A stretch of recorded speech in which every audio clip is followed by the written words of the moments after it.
what really separates a good boxer, or any striker for that matter, from a truly dangerous one? It's a question that gets right to the heart of fighting. Ask most people and they'll tell you it's about having the fastest hands, or the kind of one-punch power that can end a fight in a blink. They'll point to fighters who are just athletic freaks and say, see, that's the difference. And look, they're not totally wrong, but they're missing the big picture. Speed is useless if you can't get it to the target. Power is wasted if it doesn't land clean. Plenty of fighters have one or two of those pieces, but the truly elite, the ones who cause genuine, lasting chaos in the ring, they operate with a complete system for delivering impact. In our last two videos, we broke down the first two parts of the master fight formula: space, which tells you where the fight happens, and time, which tells you when to act. Today, we complete the formula. We're talking about the moment of collision, the impact. That is the how. And to understand it, you need the S.P.A.R framework. By the end of this video, you'll understand this four-part system and how it turns theoretical advantages in space and time into real, tangible, fight-altering circumstances.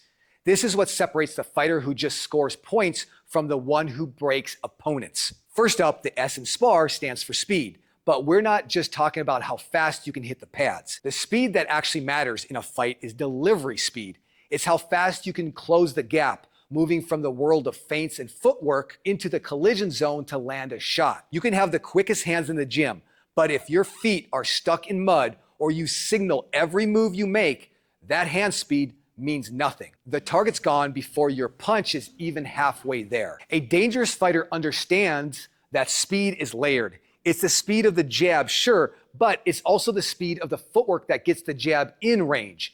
It's the speed of the mind making the decision to go. When you've made the call to collapse space and intercept time, your ability to do it fast is what makes the opportunity real.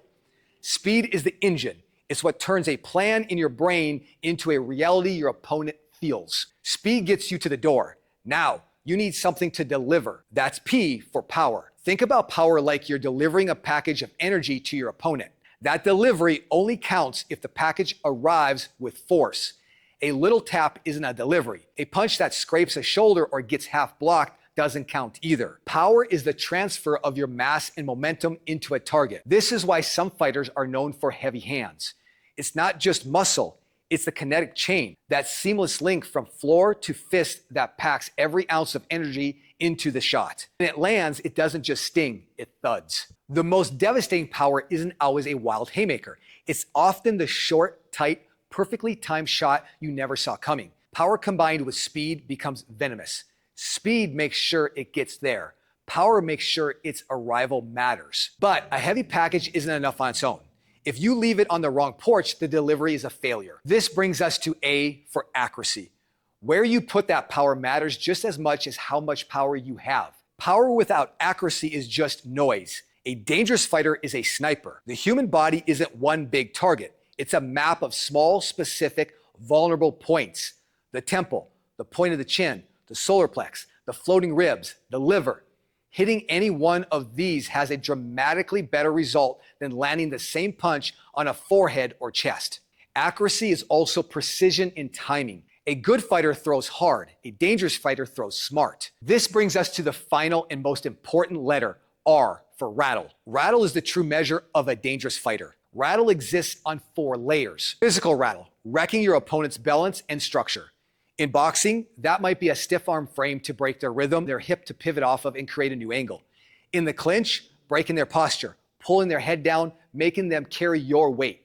In MMA or Muay Thai, a leg check that jams their base right as they're about to throw. Psychological rattle, getting inside their head. Every swing at air chips away at their confidence.